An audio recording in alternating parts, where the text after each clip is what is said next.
Bonjour à tous, prenons un moment aujourd'hui pour continuer à lire et méditer le volume 11 du Livre du Ciel de Luisa Piccarreta. Au nom du Père qui me crée, du Fils qui me sauve et du Saint-Esprit qui me sanctifie. Amen. Jésus, une fois de plus, nous entrons en toi, dans ta divine volonté, nous nous fondons en toi, nous nous identifions à toi, nous nous unissons à toi, nous nous consumons en toi, nous fusionnons nos volontés dans la tienne.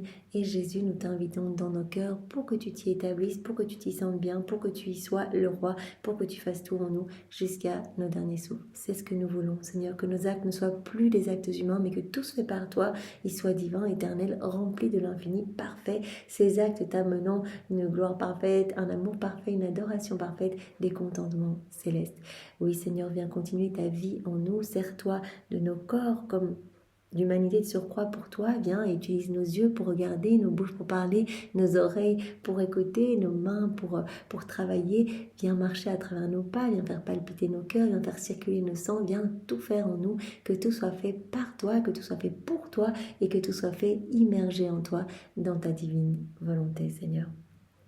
Jésus, nous te demandons de venir nous disposer maintenant pour que nous puissions comprendre et accueillir ce que tu veux nous donner aujourd'hui, l'accueillir avec ta sagesse et ta compréhension à toi, enveloppe-nous de ta lumière, donne-nous ton cœur. Voilà, nous voulons vraiment qu'il y ait cet échange de cœur, cet échange de vie, cet échange de volonté et que Seigneur, tu réjouisses nos âmes et que cela nous pousse à cette mise en pratique, cela nous pousse à grandir dans cette intimité avec toi, nous unir à toi à chaque instant en faisant nos actes, nos rondes, nos réparations.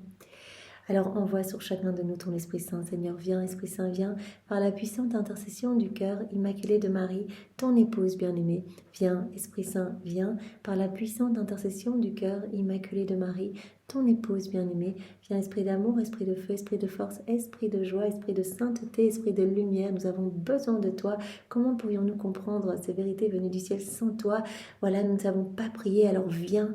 Viens, Esprit Saint, viens par la puissante intercession du cœur immaculé de Marie, ton épouse bien-aimée.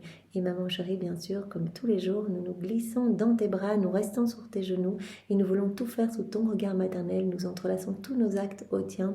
Bénis-nous, maman, donne à nos âmes une gorgée de la divine volonté. Et garde-nous vraiment bien attentifs, que la vie de Jésus puisse croître en nous. Voilà, tous ces moments que nous prenons, ça sert à alimenter la vie de Jésus. Jésus qui n'est qu'amour, et bien tous ces actes d'amour parfait, chaque fois qu'on s'unit à Jésus, eh bien ça va le faire grandir, ça va alimenter cette vie du divin vouloir en nous, cette vie de sainteté, cette vie de lumière, cette vie de prière. Alors maman, garde-nous bien attentifs et mieux, enferme-nous dans ton cœur, que nous puissions être sûrs de ne faire que la divine volonté. Donc voilà, nous sommes dans le volume 11, chapitre 4, donc intitulé Louisa à Jésus.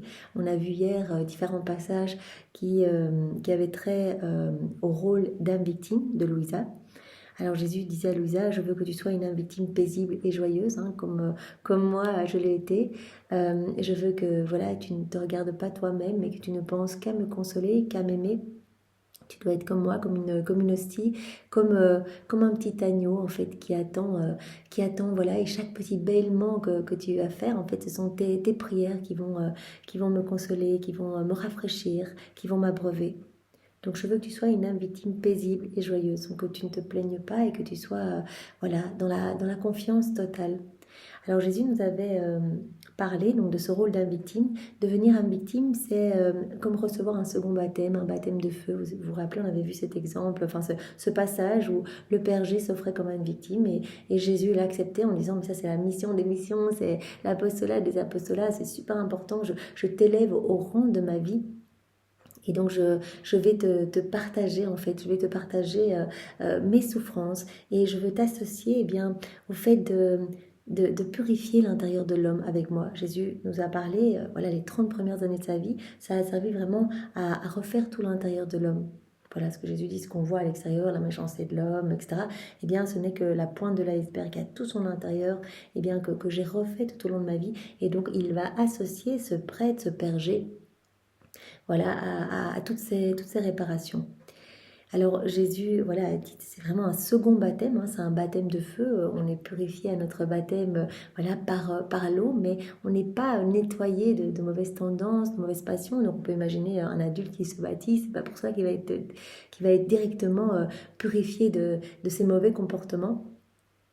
Alors Jésus dit, on dit que voilà, le baptême des âmes victimes, c'est un baptême vraiment par le feu. Ça vient vraiment consumer tout ce qu'il y a de mauvais. Il peut plus rien avoir de mauvais dans l'âme. C'est vraiment une... Jésus dit, c'est moi qui baptise l'âme en fait. C'est mes pensées qui vont petit à petit baptiser ses pensées. Donc elle va se transformer petit à petit. Donc c'est mes mouvements qui vont baptiser ses mouvements. C'est mes paroles qui vont baptiser ses paroles, etc. Alors Jésus avait dit... Voilà, à Louisa, il lui avait dit, tu dois vraiment parler de tout ce que je te dis, tu ne dois rien omettre parce que ton état de victime, il est rattaché à tous les événements. En fait, par les souffrances que tu acceptes de vivre en union avec moi, je peux déverser mon amertume en toi, et bien les châtiments sont souvent atténués de moitié. Voilà, donc tu dois parler de tout parce qu'il faut que toutes ces vérités soient complètes. Il faut que les âmes qui vont avoir ces écrits entre les mains comprennent. Donc tu dois vraiment ne rien omettre. Il avait dit à Louisa, qu'est-ce que tu dirais si tu avais une petite plume de feu là en haut? Donc ça veut dire de dire si tu devais refaire cela au purgatoire. Donc c'est pour cela qu'il y a souvent des passages qui ont trait au châtiment. C'est vrai que peut-être que nous, ça nous parle un peu moins, bien que maintenant, voilà, on peut vraiment bien comprendre, mais les châtiments de l'époque, eh bien, voilà, Jésus dit tout est important. Chaque vérité vaut plus que toute la création. Donc même les vérités qui ont trait justement à l'exercice de sa justice. Alors Jésus nous avait parlé à travers 3 passages de la suspension de l'état d'âme victime de Louisa pour qu'il puisse châtier. On a bien compris que Louisa le désarmait complètement, qu'elle lui était irrésistible. Et donc Jésus a dit, je suis obligé de te suspendre parce qu'à un moment, l'homme est tellement mauvais qu'il faut que j'essaye de le récupérer de toutes les façons qui soient. Donc vraiment, par l'exercice de ma justice, je vais essayer de sauver son âme. Parce que moi, voilà, des champs, des bâtiments détruits, etc., tout peut être reconstruit, mais une âme, si elle est perdue, qui me la rendra? Donc voilà, on avait vu 3 passages qui avaient trait à la suspension de l'état de victime de Louisa. Alors on continue aujourd'hui avec le point 5. Vois comme je t'aime, et toi, comment m'aimes-tu? Donc Jésus va montrer tout l'amour qu'il a pour chacun de nous quand il s'adresse à Louisa. Bon, nous, voilà, on essaie de vivre dans la divine volonté. Donc Jésus dit, au plus vous allez faire des actes dans la divine volonté, au plus c'est moi qui vais grandir en vous. Vous me soulagez à chaque fois que vous apaisez la justice divine. Donc quelque part, au plus on va faire des actes, au plus quelque part on va devenir un petit peu comme des âmes victimes. Hein. On est aussi baptisé dans ce baptême de feu. On est aussi totalement purifié. C'est Jésus qui nous nettoie petit à petit, etc. Donc on peut accueillir toutes les vérités que Jésus dit à Louisa, on va accepter évidemment les crucifixions, on ne va pas vivre ça de la même manière que Louisa, hein. On n'a pas la même mission, elle est notre chef de file, donc elle a dû tout vivre, elle a dû souffrir énormément pour nous ouvrir les portes avec Jésus, pour former ce royaume avec Jésus, mais en tout cas pour certaines paroles de Jésus quand il dit mais regarde combien je t'aime et toi comment m'aimes-tu? Où sont tes je t'aime pour moi? Ça, c'est vraiment pour nous, pour vraiment nous conscientiser sur tout cet amour. Nous sommes vraiment bombardés de ce je t'aime. Donc, à la date du 23 avril 1912.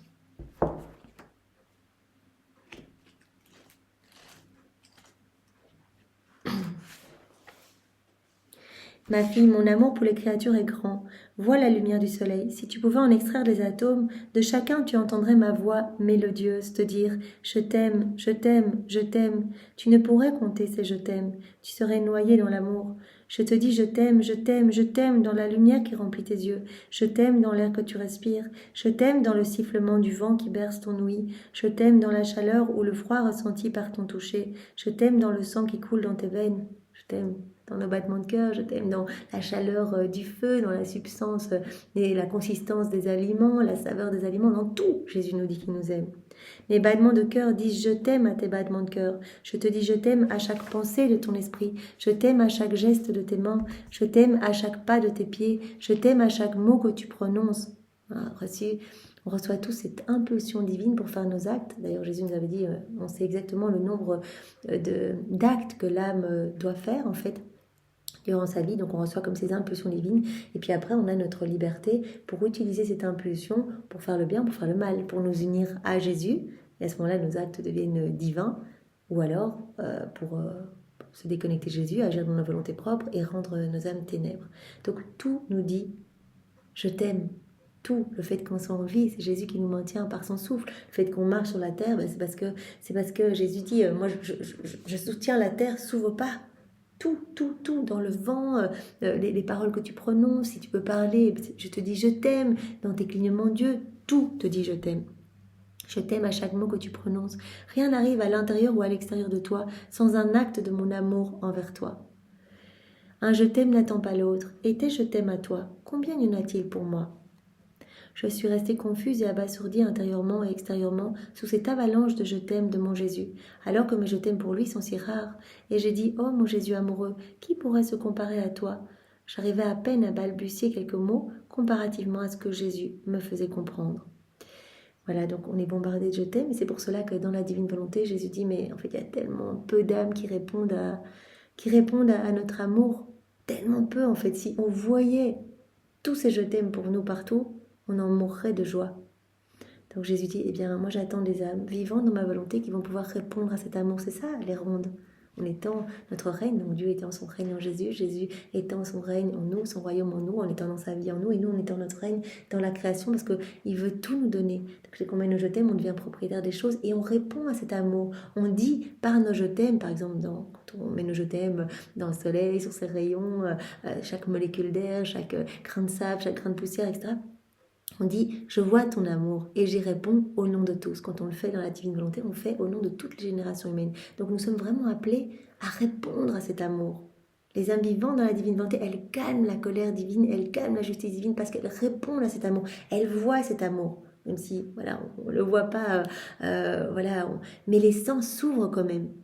Voilà. Au plus on va faire des actes, au plus nos sens vont se désobstruer et on va se rendre compte que tout est amour.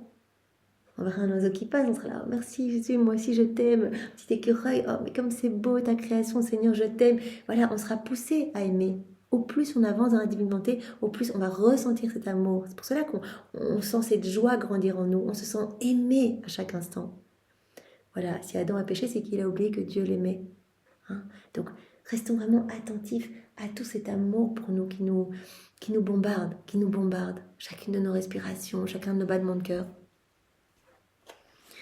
Alors, deuxième point pour aujourd'hui, Jésus s'adresse à Louisa et dit « Tu as connu l'extase de mon humanité, maintenant tu connais celle de ma divine volonté. » Donc, Jésus travaille les âmes. Donc, ici, il s'adresse à Louisa « J'ai travaillé ton âme » parce qu'elle se dit « Mais maintenant, je ne te vois plus. Avant, je te voyais tout le temps. » Jésus qui se montrait tout le temps physiquement à Louisa. Et il dit « Mais maintenant, je te vois beaucoup moins. » Et Jésus va lui expliquer qu'il a travaillé son âme, que c'était nécessaire, ce travail, et que maintenant la divine volonté est tellement établie en elle, tellement souveraine en elle, que la divine volonté rayonne tellement de lumière que la lumière de la divine volonté éclipse l'humanité de Jésus. Et puis aussi, s'il ne se montre pas, c'est pour châtier, ça nous le savons. Donc tu as connu l'extase de mon humanité, c'était nécessaire avant pour te travailler, tu me voyais. Maintenant, tu connais celle de ma volonté. Donc à la date du 12 septembre 1913. Donc pour nous, Jésus effectue un travail aussi. Il avance petit à petit, là où nous en sommes, dans notre vie, dans notre quotidien, etc. Même si nous, on ne voit pas Jésus comme Louisa le voyait, mais voilà, il va nous donner des grâces très sensibles au début, ça il le dit, beaucoup de grâces sensibles. Et puis petit à petit, hop, il retire tout. Vous vous rappelez ce chant, il a dit « Je suis le divin agriculteur, divin semeur, donc je sème, je donne énormément au début pour accrocher l'âme. » Et puis après, donc, elle forme des fleurs dans son cœur, elle développe un début de pratique pieuse, etc. Et puis après, je retire tout et je teste ta constance. Est-ce que là, quand j'ai tout retiré, est-ce que tu es toujours en train de vouloir le royaume de la divine volonté ou alors tu m'abandonnes complètement? Et si l'âme continue à faire ses actes, eh bien alors voilà, Jésus dit à ce moment-là, il va y avoir de magnifiques fruits qui vont vraiment sortir de chacun de ses mouvements, de chacun de ses actes, etc. Donc, il travaille nos âmes différemment pour chacun. Il a son projet pour chacun et il le travaille là où nous en sommes, avec nos faiblesses, avec nos misères, mais il nous purifie. Et nous pouvons en être sûrs que acte après acte, Jésus nous nettoie. Acte après acte, il retire quelque chose d'humain de notre âme pour y placer quelque chose du ciel. Voilà, donc à la date du 12 septembre 1913.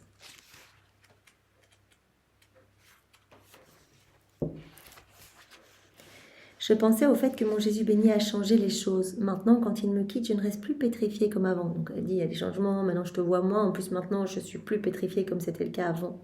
Je retrouve à l'instant mon état habituel. Je ne sais pas ce qui s'est passé. Cependant, la simple pensée que celui qui a autorité sur moi puisse vouloir savoir ce qui m'arrive me rend perplexe. Donc ton confesseur dit, mais qu'est-ce qui se passe? Pourquoi je viens moins? Pourquoi maintenant il n'y a plus ces états de pétrification, etc. Donc ça la rend perplexe. Mais mon bon Jésus qui veille sur chacune de mes pensées et qui veut qu'aucune ne soit discordante, vint et me dit, « Ma fille, voudrais-tu que je me serve de cordes et de chaînes pour te garder attachée ? Cela fut parfois nécessaire dans le passé. Je te gardais avec beaucoup d'amour, affectant même de ne pas entendre tes lamentations. Rappelle-toi, maintenant, je ne vois plus cela comme nécessaire. Ce qui était nécessaire avant ne l'est plus maintenant. Maintenant, voilà, c'est comme si je te gardais attachée, je me montrais beaucoup à toi, il y avait ces états de pétrification, etc. Depuis plus de 2 ans, je préfère utiliser des chaînes plus nobles, celles de ma volonté. Maintenant, c'est plus nécessaire, ma volonté est pleinement souveraine en toi. En fait, tu es attaché à ma volonté par ces chaînes de lumière. Je préfère utiliser des chaînes plus nobles, celles de ma volonté, et je te parle sans cesse de ma volonté, de ses effets sublimes et indescriptibles, ce que je n'ai fait pour personne auparavant. Examine autant de livres que tu voudras, dans aucun tu ne trouveras ce que je t'ai dit sur ma volonté. Tout ce que je t'ai donné à toi, tu es la première. Tu peux chercher dans tous les livres, on ne trouvera jamais tout ce que je t'ai dit sur la vie dans ma divine volonté, les effets, ce que cela procure dans les âmes, etc. Avant, voilà, il y a beaucoup de choses écrites sur comment faire la volonté de Dieu, etc. Le dépouillement, la prière, les vertus, mais tu ne trouveras rien concernant la vie même dans ma volonté. Laissez la divine volonté œuvrer en toi. En fait, il était nécessaire que j'amène ton âme à son état actuel. Ma volonté est intervenue en tenant captif chacun de tes désirs, chacune de tes paroles, de tes pensées, de tes affections, jusqu'à ce que ta langue parle de ma volonté avec éloquence et enthousiasme. Donc c'était un travail en toi. Voilà, ce que j'ai voulu, c'est rendre captif tous tes désirs, rendre captif tes paroles, tes pensées, tes affections, pour que tu puisses être rempli de moi et que tu parles avec éloquence de ma volonté. Voilà pourquoi tu es ennuyé quand on te demande des explications sur le fait que ton Jésus ne vient plus comme avant. Tu as été capturé par ma volonté. Et ton âme souffre quand on vient perturber son doux enchantement. T'es tellement immergé dans ma volonté que quand on vient te poser des questions, etc., en fait, ça perturbe un petit peu cet enchantement. D'ailleurs, souvent, parfois, Louisa, elle dit je suis Cativa.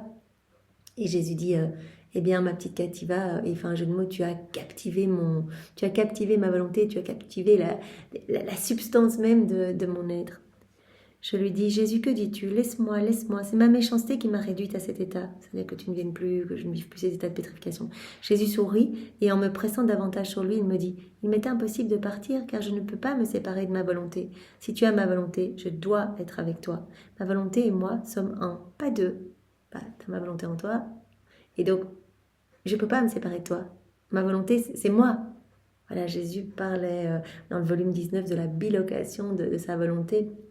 Donc, il y a la divine volonté qui est le moteur même de la Trinité, et la divine volonté qui est opérante dans la créature. Jésus dit, je ne peux pas me séparer de ma divine volonté. Je suis en toi, c'est une présence réelle, je suis là avec mon Père, l'Esprit Saint.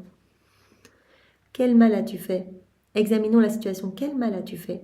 Je lui dis, mon amour, je ne sais pas, tu viens de me dire que ta volonté me tient captive, comment est-ce que je peux savoir?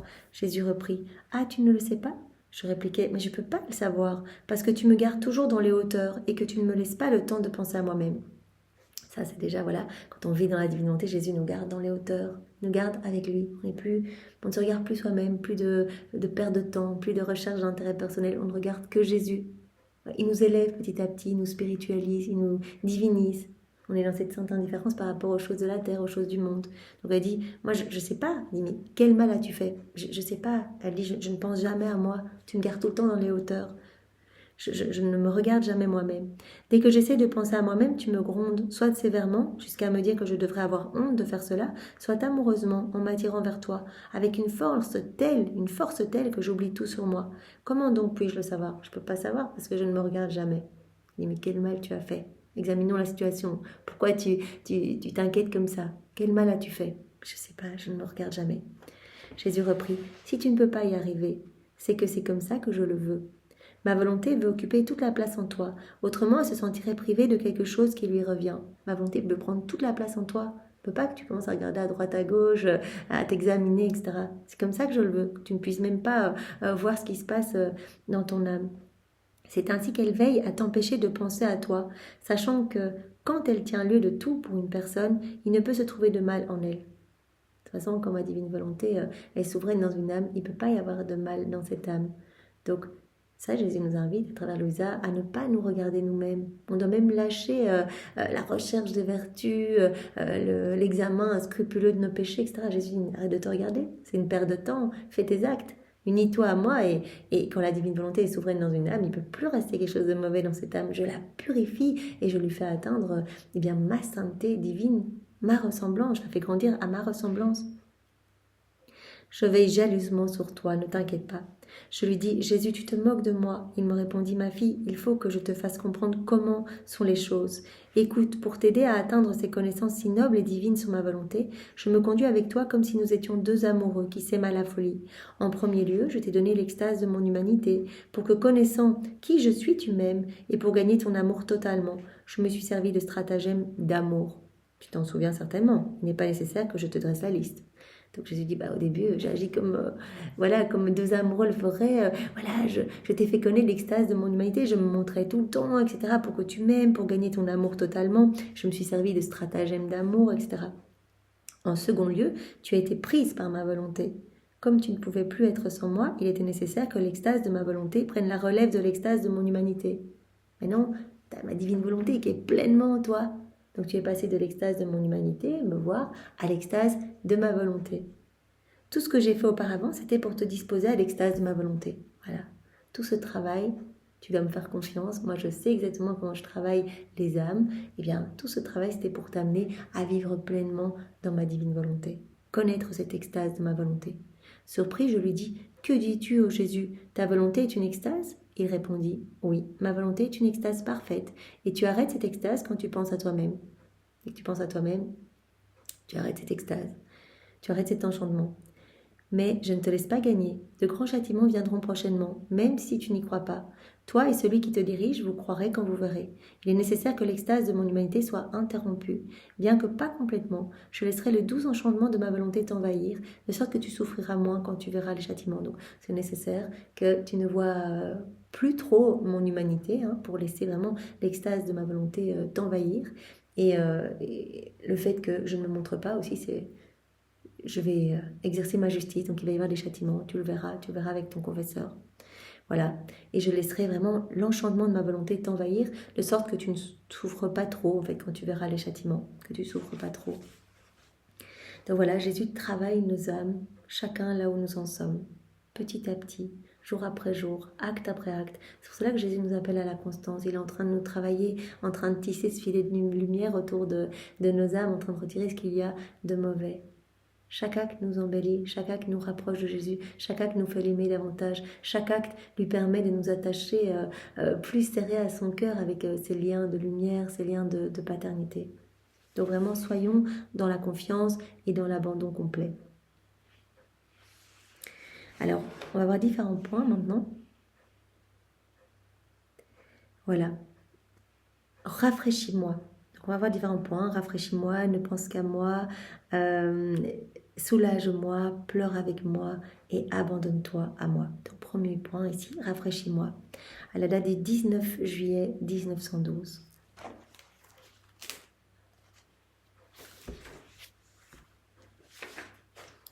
Ce matin, me trouvant dans mon état habituel, Jésus bénit vint brièvement et me dit, ma fille, je ressens ton souffle et j'en suis rafraîchie. Ton souffle me rafraîchit, non seulement quand je suis près de toi, mais aussi quand les autres parlent de toi ou des choses que tu leur as dites pour leur bien.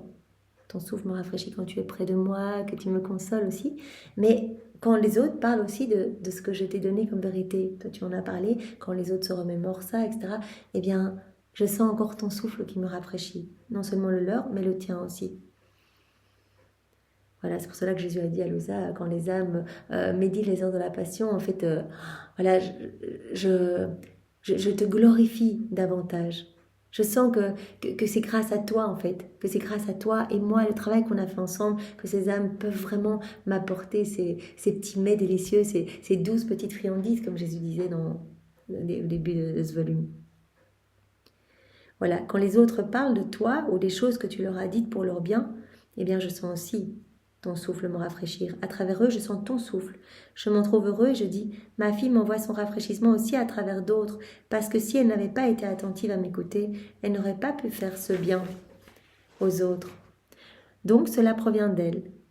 Ainsi, je t'aime davantage et je me sens obligée de venir converser avec toi. Toutes les fois où nous parlons des écrits du ciel, non seulement nous soulageons Jésus, il y a de la lumière autour de chacun de nous, il va sauver des âmes, etc. Et aussi, eh bien, Jésus ressent tout l'amour de Louisa. Ressens tout le rafraîchissement de Louisa à travers chacun de nous quand nous faisons nos actes, quand nous parlons des vérités du livre du ciel, etc. Ne pense qu'à moi, à la date du 8 février 1915.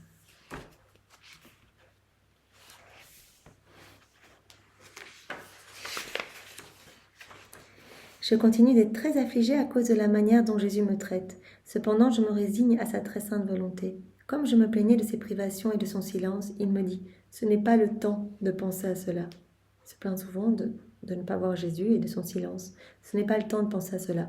Ce sont là des soucis d'enfants, d'âmes faibles, qui se préoccupent d'elles-mêmes plus que de moi, qui pensent plus à ce qu'elles ressentent qu'à ce qu'elles doivent faire. Ces âmes ont un comportement tout humain et je ne peux avoir confiance en elles. Donc on ne pense pas à nous-mêmes. Jésus nous demande de garder nos yeux tout le temps sur lui. De toi, je n'attends pas cela, Louisa. J'attends de toi l'héroïsme des âmes, qui, s'oubliant elles-mêmes, ne s'occupent que de moi, et qui unit à moi ce souci du salut de mes enfants, que le démon essaye de me ravir. Voilà, Louisa, notre chef de file. Jésus s'adresse à nous. Je te demande cet héroïsme, ne plus jamais penser à toi, ne penser qu'à moi, qu'à me ramener des âmes, que le démon essaye de me ravir. Soucie-toi du salut de ta frère et sœur, soucie-toi de me glorifier au nom de tous, de réparer au nom de tous. Je veux que tu t'adaptes au temps si pénible que nous traversons et que tu pleures et pries avec moi face à l'aveuglement des créatures. Ta vie doit disparaître en laissant la mienne te pénétrer totalement. Si tu fais cela, je sentirai en toi le parfum de ma divinité et je te ferai confiance. Voilà, dans les âmes qui vivent dans la divine volonté, Jésus peut faire ce qu'il souhaite. Il peut accomplir ses plans, il peut se reposer, il peut nous faire confiance. Jésus, je suis là pour toi, tout mon être t'appartient, chacun de mes mouvements t'offre réparation pour les mouvements qui sont faits sans penser à toi, chacun de mes actes t'offre de la gloire et de la réparation pour tous les actes déconnectés de ta divine volonté. Tu peux avoir confiance en moi. En ces tristes temps qui ne laissent présager que des châtiments, je te ferai confiance. Qu'arrivera-t-il quand les choses iront plus loin? Pauvre enfant, pauvre enfant. Jésus semblait tant souffrir qu'il en devint muet et se retira profondément dans son cœur, au point de disparaître complètement. Quant à moi, lassé, je me remis à me plaindre, en l'appelant encore et en lui disant « Jésus, n'entends-tu pas parler des tragédies qui arrivent? Comment ton cœur compatissant peut-il supporter tant de tourments chez tes enfants ?» Il bougea en moi, en feignant de ne pas vouloir qu'on l'entende. Je sentis dans ma respiration une autre respiration, une respiration palpitante accompagnée de râlements. C'était la respiration de Jésus. J'en reconnaissais la douceur. Donc, on voit vraiment cette identification. Louisa, elle sent les respirations de Jésus en elle. Elle sent les battements de cœur blessés et tristes de Jésus dans ses battements de cœur à elle, etc. C'était la respiration de Jésus, j'en reconnaissais la douceur. Tout en me rafraîchissant, elle me faisait ressentir des douleurs mortelles, parce que je ressentais à travers elle la respiration de tous, spécialement des personnes en train de mourir. Donc Jésus, voilà, qui souffre pour toutes nos respirations qui ne sont pas pour lui, on vit sans le remercier, sans le reconnaître, etc. Et il souffre aussi, ça il nous l'a dit, qu'il a pris aussi chacune de nos morts, il a ressenti chacune de nos morts. Et donc là, il vit en Louisa et il continue sa vie en Louisa. Et donc elle sent les respirations de Jésus douloureuses. Elle sent aussi que Jésus partage l'agonie des mourants. Jésus partageait l'agonie de ces mourants. Parfois, il semblait mourir tellement qu'il ne laissait entendre que de faibles gémissements, de quoi émouvoir de pitié les cœurs les plus endurcis. Donc on voit cette proximité, cette intimité entre Louisa et Jésus qui ressent vraiment, Louisa qui ressent Jésus en elle et qui est appelée continuellement à le consoler. Voilà. Et nous sommes appelés à laisser Jésus grandir en nous au point tel qu'un jour, nous aussi, on sentira la présence de Jésus en nous. Mais vraiment, présence réelle, on le sentira vraiment agir en nous. On sentira que quand on parle, ce ne sont pas du tout nos paroles, mais ce seront les paroles même de Jésus. On sentira que nos yeux se porteront pleins d'amour sur nos frères et sœurs. On sentira de l'amour brûler en nous pour même des personnes qui nous offensent. On sentira aussi le chagrin de Jésus en rentrant dans des églises, en voyant des personnes peut-être en train de papoter, de chuchoter avec un profond irrespect, on sentira, ce sera la tristesse de Jésus qu'on ressentira. Ce seront les choses même de Jésus. D'ailleurs, Jésus l'a dit, ce ne sont plus vos choses que vous allez ressentir, mais bien les miennes. Donc cette identification, grandit. On ressent de plus en plus Jésus en nous, puisqu'il grandit de plus en plus acte après acte. Mais donc ce passage était bien pour nous montrer que Jésus demandait à Louisa qu'elle ne se préoccupe pas de ses petites émotions, etc., mais qu'elle s'occupe uniquement de Jésus. Qu'elle s'occupe de ressentir en elle, de considérer que ce qu'elle vit, c'est Jésus qui l'appelle à réparer. Occupe-toi de moi, ne te regarde pas toi-même, garde tes yeux sur moi, concentre-toi avec cet héroïsme pour vraiment donner chaque seconde de ton temps pour le salut des âmes et pour ma gloire. Donc rafraîchis-moi, ne pense qu'à moi, avec comme deuxième passage qui va dans le même sens, à la date du 4 juillet 1912.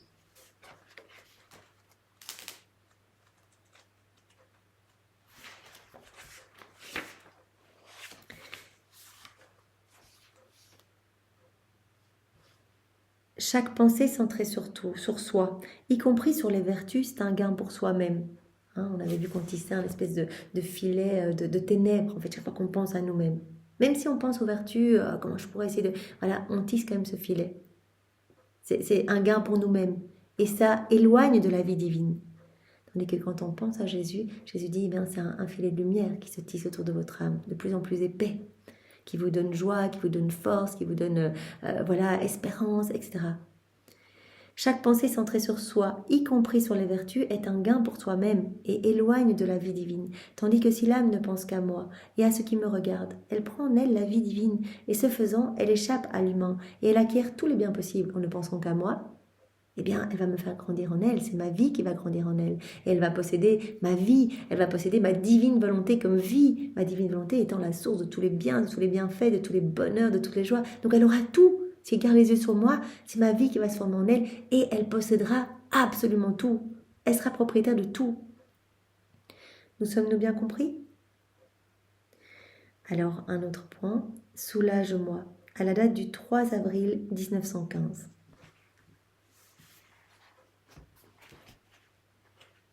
Je mettrai bien le plan, comme ça, ce sera plus clair pour vous.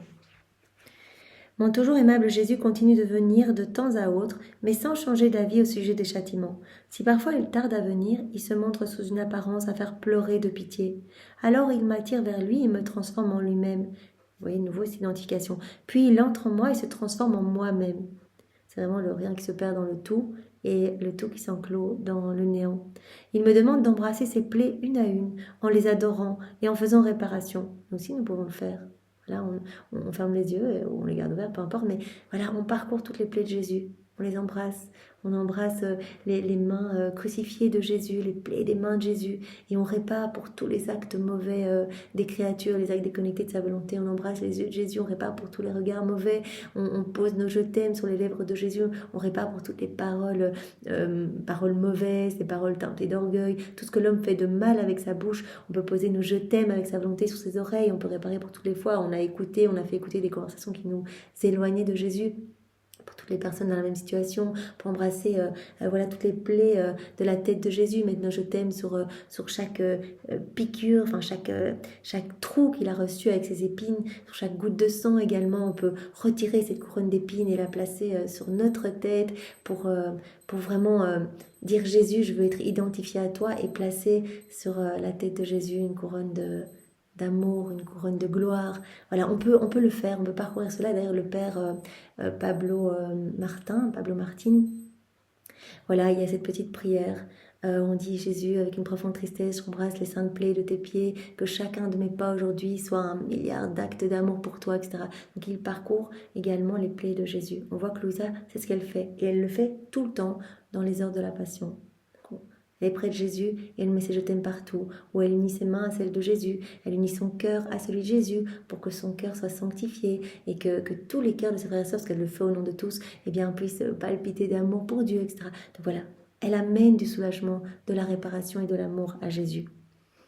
Alors il m'attire vers lui, il me transforme en lui-même. Puis il entre en moi et se transforme en moi-même. Il me demande d'embrasser ses plaies une à une en les adorant et en faisant réparation. Après m'avoir ainsi amené à soulager sa très sainte humanité, il me dit « ma fille, il est nécessaire que je vienne à toi de temps à autre pour me reposer, être soulagée et m'épancher. » Voilà, dans l'âme qui vit dans la divinité, Jésus peut épancher son amour. L'âme qui vit dans la divinité devient l'exutoire de l'amour de Dieu. Et Jésus peut se reposer. Il dit en fait, je suis en état de veille. Ça, c'est dans le volume 36. C'est trop beau. Je suis en état de veille tout le temps. Je suis épuisée. Je guette tout le temps une petite miette d'amour pour moi. Mais dans l'âme qui vit dans la divinité, je suis en confiance. Je peux vraiment me reposer. Je me repose dans les merveilles que j'opère en elle. Elle me laisse faire. Donc je me réjouis. Moi, c'est dans ma nature de donner. Donc je déverse mon amour, ma tendresse, des grâces, etc. Je la transforme, je la façonne.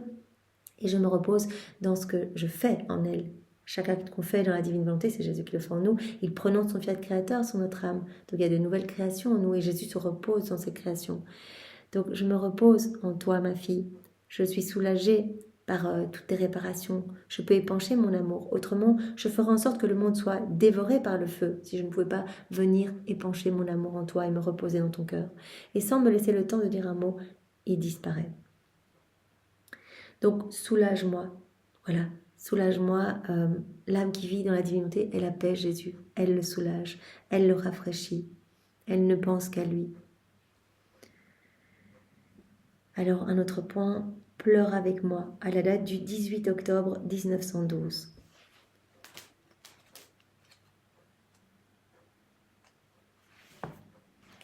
Ce matin, mon toujours aimable Jésus vint brièvement. Il était très affligé, il pleurait. Je me suis mise à pleurer avec lui. Il m'a dit, ma fille, qu'est-ce qui nous oppresse tant et nous fait tant pleurer? C'est l'état du monde, n'est-ce pas? Je répondis, oui.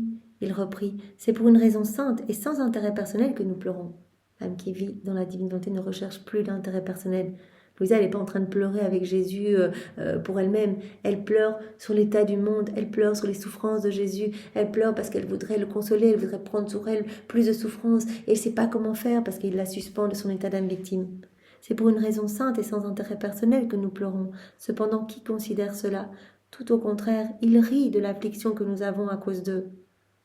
Donc Jésus et Louisa qui pleurent sur l'état du monde, qui pleurent sur les âmes si fermées, ingrates, froides, indifférentes, les âmes qui ne se rendent pas compte de tout cet amour qui les bombarde et qui n'y répondent pas et qui sont malheureux, qui sont centrés sur eux-mêmes et qui se gorgent de plus en plus de ténèbres et qui sont comme dans un labyrinthe de vices, à chuter continuellement, à être comme les jouets en fait de Satan.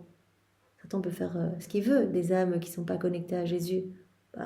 On chute à toutes les embûches si on n'est pas connecté à Jésus. On n'a pas cette lumière qui nous permet de voir. Ou si on est dans les bras de Jésus, il n'y a pas d'attaque possible. Mais les âmes qui sont décrochées de Jésus, elles vont chuter. Et Jésus pleure de voir des âmes lui échapper. Les âmes qu'il aime tant, il a dit j'aime chaque âme autant que toutes les autres réunies. Les âmes qui se décrochent de son cœur pour aller se perdre, il pleure. Et Louisa pleure avec Jésus. Il rit de l'affliction que nous avons à cause d'eux. Ah, les choses ne sont qu'à leur début. Je vais laver la face de la terre avec leur propre sang. Jésus, voilà, parle à Louisa des châtiments qui vont arriver. Je vis alors beaucoup de sang humain être répandu et je dis, ah Jésus, qu'est-ce que tu fais? Jésus, qu'est-ce que tu fais? Et alors, le dernier point pour aujourd'hui. Voilà. Abandonne-toi. Que je te tienne endormi ou réveillé.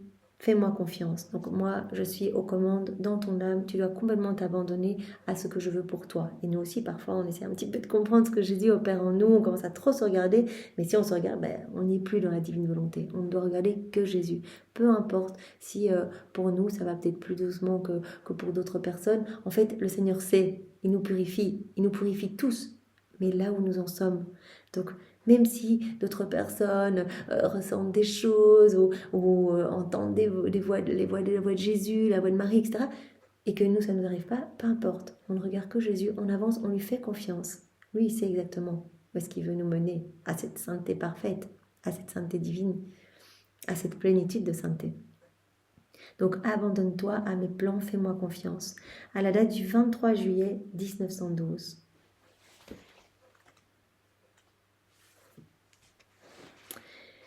Me trouvant avec mon toujours aimable Jésus, je me plaignais parce que, en plus d'être privée de lui, je sentais mon pauvre cœur froid et indifférent à tout, comme s'il n'avait plus de vie. Quel état pitoyable! J'étais même incapable de pleurer sur mon infortune. Donc elle se sent super froide, elle se sent presque un peu endormie. Souvent elle se dit mais qu'est-ce qui se passe Jésus? Là je sens que avant je pouvais prier toute la nuit, faire mes rondes, etc. Enfin elle était super éveillée même la journée. Et là, elle dit, mais qu'est-ce qui se passe? Là, je me sens complètement endormie. Et là, je me sens même froide, indifférente. Je sentais mon pauvre cœur froid et indifférent à tout, comme s'il n'avait plus de vie. Mais quel état pitoyable! J'étais même incapable de pleurer sur mon infortune. Je dis à Jésus, puisque je suis incapable de pleurer sur moi-même, toi, Jésus, aie pitié de ce cœur qui a tant aimé et à qui tu as tant promis. Il me dit, ma fille, ne t'afflige pas pour quelque chose qui n'en vaut pas la peine. Quant à moi, plutôt que de m'affliger pour ce qui t'arrive, j'en suis content et je te dis, réjouis-toi avec moi parce que ton cœur m'appartient totalement. tu m'as donné ton oui. Ton cœur m'appartient. Nous aussi, on a donné notre oui à Jésus. Notre cœur lui appartient. On a donné notre oui dans la divine volonté. Donc, vraiment, notre oui continue à se prononcer continuellement. Ce qui a été fait dans la divine volonté ne s'arrête jamais. Donc, notre cœur appartient à Jésus. Quoi qu'il nous arrive, si on ressent de la difficulté dans la prière, on continue, on avance. Si on ressent de la froideur, on continue, on avance. Voilà, peu importe ce qui nous arrive, les difficultés, les plaisirs, les déplaisirs, fiat Seigneur, je te fais confiance. Donc Louisa, il dit à Louisa, ne t'afflige pas pour quelque chose qui n'en vaut pas la peine. Réjouis-toi avec moi, parce que ton cœur m'appartient totalement. Puisque tu ne ressens rien de la vie de ton cœur, je suis seule à ressentir cela. Tu sens cette froideur, tu as l'impression que ton cœur est sans vie, tu ne ressens plus rien du tout. Eh bien, ça veut dire que je suis le seul à ressentir cela. Tu dois savoir que quand tu ne ressens rien dans ton cœur est dans mon cœur où il repose, dans un doux sommeil et me comble de joie. Si tu ressens rien dans ton cœur, tu peux te dire que ton cœur en fait est en train de se reposer dans mon cœur. Et moi je suis comblée de joie par cet abandon. Si tu sens ton cœur, la jouissance nous est alors commune. Si tu sens ton cœur, la jouissance nous est commune. Si tu ne sens pas ton cœur, tu es toute froide, indifférente, c'est que ton cœur se repose dans mon cœur. Et je suis seule à le ressentir et je m'en réjouis. Donc, quoi qu'il arrive, fais-moi confiance. Laisse-moi faire. Après que je t'aurai donné du repos dans mon cœur et que j'aurai joui de ta présence, je viendrai me reposer en toi et je te ferai jouir du contentement de mon cœur. Ma fille, cet état est nécessaire pour toi, pour moi et pour le monde. Il est nécessaire pour toi, donc cette espèce d'état un peu d'endormissement où elle ne ressent rien, c'est nécessaire pour toi car si tu étais éveillé, tu souffrirais beaucoup en voyant les châtiments que j'envoie actuellement dans le monde. Donc ça c'est vraiment, elle dit mais j'ai l'impression que je ressens plus rien avec mon cœur. Jésus dit c'est nécessaire, sinon tu souffrirais trop parce que moi je dois envoyer des châtiments, tu souffrirais beaucoup trop. Voilà, tu souffrirais beaucoup en voyant les châtiments que j'envoie actuellement dans le monde et ceux que j'enverrai. Il est donc nécessaire de te garder dans une sorte de sommeil afin de ne pas trop te faire souffrir. Ton état est aussi nécessaire pour moi. En effet, combien je souffrirais en ne condescendant pas à ce que tu voudrais, puisque tu ne me permettrais pas d'envoyer les châtiments. Donc je te tiens un petit peu dans cet état où tu as l'impression que tu sens plus rien dans ton cœur, tu as presque l'impression qu'il est sans vie, tu sens même plus ton cœur, tu te sens complètement froide. C'est nécessaire pour toi, sinon tu souffrirais trop, parce que je vais devoir renvoyer les châtiments. C'est nécessaire pour moi, parce que si tu sentais trop les choses, tu m'empêcherais de châtier. Et moi je souffrirais parce que je ne pourrais pas te donner ce que tu me demandes. C'est nécessaire que je châtie. Voilà. Combien je souffrirais en ne condescendant pas à ce que tu voudrais, puisque tu ne me permettrais pas d'envoyer des châtiments.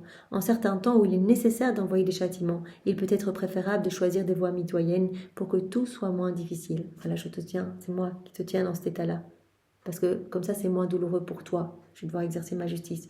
Et ce sera moins douloureux pour moi aussi. Sinon, tu m'empêcherais d'envoyer les châtiments et je souffrirais de ne pas pouvoir te donner ce que tu me demandes. Et ton état est aussi nécessaire pour le monde. En effet, si je me déversais en toi, en te faisant souffrir comme je l'ai déjà fait, cela te rendrait heureuse, puisque le monde serait épargné de châtiments. Mais cela aurait aussi pour conséquence que la foi, la religion et le salut seraient encore plus en souffrance, compte tenu de l'attitude des âmes en ces temps. Je te tiens aussi dans cet état-là, sinon tu vas m'empêcher de châtier. Donc je déverserai, si je te tenais bien éveillé, tu me demanderais de déverser sur toi mes souffrances, etc. Et alors ça veut dire que je ne pourrais pas châtier mes enfants, ou moins. Et en ce temps si triste où les hommes sont si fermés, etc., il est nécessaire que j'exerce ma justice.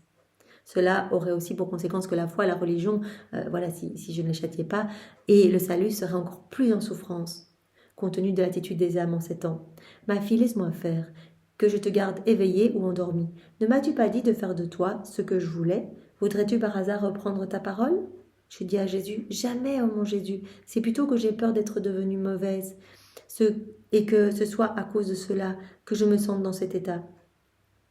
Jésus reprit, écoute ma fille, si c'était parce qu'une pensée, une affection ou un désir qui n'est pas à moi soit entré en toi, tu aurais raison d'avoir peur.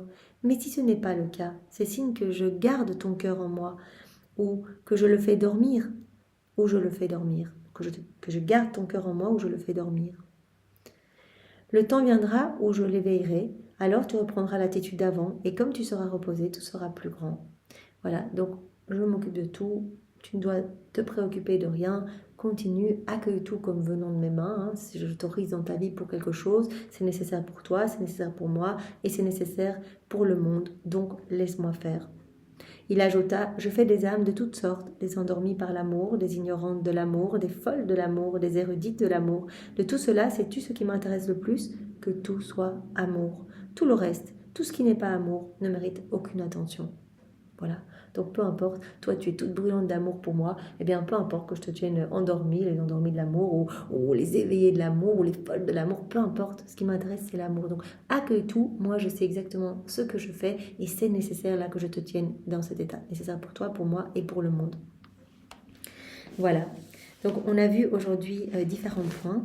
Donc Jésus qui a dit à Louisa, vois combien je t'aime et toi, comment m'aimes-tu? Et là, il s'adressait à nous, à tous ces je t'aime qui nous bombardent. Et nous, comment y répondons-nous? Est-ce que nous avons décidé fermement de maintenant répondre à cet amour au nom de tous en faisant nos rondes? Jésus va nous guider, sa divine volonté va nous entraîner dans ce mouvement continu d'amour. Alors Jésus nous a dit, tu as connu, il a dit à Louisa, tu as connu l'extase de mon humanité, maintenant tu connais celle de ma volonté. Donc Jésus nous a dit, je travaille les âmes progressivement. Tout est utile. Voilà, au début, je me montrais beaucoup. Maintenant, ma divinité prend plus de place en toi. Donc la lumière de ma divinité éclipse mon humanité et puis je dois châtier, etc. Donc, mais tout est dans l'ordre des choses. Jésus nous travaille, nous aussi. Mais cela prend le temps. Pas après pas. Si on a l'impression qu'on se dit, mais rien n'a changé. Si, il y a des choses énormes qui changent. Le fait que nous soyons constants, que nous soyons à tous les jours à nous plonger dans les écrits du ciel, que nous ayons soif de ces écrits, que Jésus est notre numéro 1 maintenant en tout, que nous y pensions sans cesse, etc. Il va progressivement dans la transformation qu'il opère en nous. Et puis Jésus nous a dit, voilà, rafraîchis-moi. Donc, chaque fois que tu fais tes actes dans la divinité, tu vas me rafraîchir. Là, il a dit à Louisa, à chaque fois que tu viens, tu es près de moi, tu me rafraîchis. Aussi, quand les autres personnes parlent de ce que tu leur as dit, donc de la divine volonté, par exemple, les personnes autour de Louisa à l'époque, eh bien, je ressens aussi ton rafraîchissement à toi. Le rafraîchissement, parce que dès qu'on parle de la divine volonté, notre bouche tient compagnie à la bouche de Jésus, notre voix tient compagnie à sa voix. Il aime cela, ils se sont aimés, ils voient qu'on s'intéresse à ce qu'il y a de plus important, cette vie dans la divine volonté. Et donc voilà, on le rafraîchit, mais aussi Jésus dit, quand les âmes autour de toi parlent de moi, parlent de ce que tu leur as dit, etc., eh bien, je sens aussi ton souffle rafraîchissant. Alors Jésus a dit, ne pense qu'à moi, voilà, ne te préoccupe de rien d'autre, garde tes yeux fixés sur moi. Au plus l'âme pense à Jésus, au plus cette vie divine va grandir en elle. Si on pense à nous-mêmes, eh bien, on va au contraire enténébrer complètement notre âme. C'est un signe qu'on n'est plus dans la divine volonté quand on pense tout le temps à nous, qu'on se préoccupe, qu'on commence à s'agiter, se troubler, etc. Alors Jésus a dit à Louisa, soulage-moi. Voilà, soulage-moi, donc viens embrasser mes plaies, etc. Donc l'âme vivante dans la divinité, elle amène vraiment ce soulagement, ce réconfort. Jésus peut épancher son amour, peut se reposer dans cette âme. Il a dit à Louisa, pleurons ensemble. Hein. L'âme qui vit dans la divinité, elle pleure avec Jésus, elle souffre avec Jésus, elle se réjouit avec Jésus, elle fait tout avec Jésus, elle est inséparable de Jésus. Et là, dans cet exemple précis de ce passage, eh bien voilà, Louisa pleurait avec Jésus. Et Jésus a dit, regarde, le monde se moque de nos pleurs, le monde se moque de nous. Alors que nous pleurons pour leur salut ensemble, parce que tu veux ce que je veux. Et alors le dernier point qu'on a vu pour aujourd'hui, abandonne-toi complètement. Peu importe l'état dans lequel je te veux, que ce soit endormi ou réveillé, fais-moi confiance. Et nous aussi, Jésus nous a dit, peu importe l'état dans lequel... l'état que j'autorise dans ta vie, que tu sois peut-être que tu ressens de la froideur dans tes prières. D'ailleurs, Jésus nous avait dit il y a quelques jours, de toute façon, quand vous persévérez, ça me fait super plaisir. J'autorise parfois des émotions aussi pour vous donner l'opposé. Hein. Plonge-toi dans ma volonté, ta froideur, en fait, en la plongeant dans ma divine volonté, je te donnerai... le ressenti contraire, donc je te donnerai la ferveur.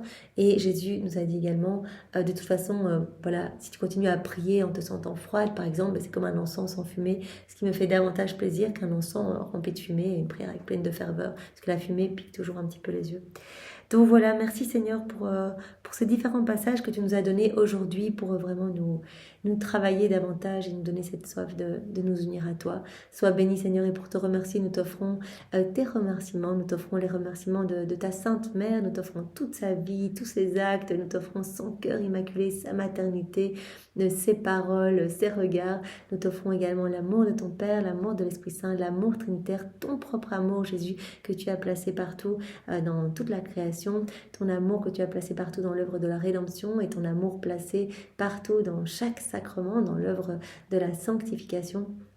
Voilà, et on t'offre tout cet amour auquel on ajoute nos je t'aime. On veut rajouter également tous les actes d'amour de tous les saints de tous les temps refaits dans ta divine volonté, ainsi que tous les actes accomplis dans ta volonté par Adam dans son état d'innocence, par mon mari, par Louisa, par toi Jésus, par toutes les âmes à la suite de Louisa. Voilà, on reprend tout et cet immense paquet d'amour, eh bien on t'en recouvre à chaque seconde pour te remercier de tout le travail que tu opères en nous, pour rentrer dans cette danse d'amour avec toi au nom de tous et pour te dire sans fin, Seigneur, nous t'appartenons, nous voulons vraiment que tes plans d'amour s'accomplissent dans nos vies, que chacun de nos actes soit enrichi de toutes ces paroles du Notre Père, que ta volonté soit faite, que tous nos actes soient enrichis du Ad Gloriam Dei, tout pour la gloire de Dieu. Et à chacun de nos actes, nous voulons aussi dire, Jésus, Marie, je vous recommande mon âme. Voilà, qu'on puisse vraiment être totalement façonné par toi et ta douce mère, Seigneur. Voilà, nous vous faisons confiance et merci pour tout ce que tu as déjà opéré. Au nom du Père et du Fils et du Saint-Esprit. Amen. Soyez tous bénis. Belle journée à tous. Au revoir.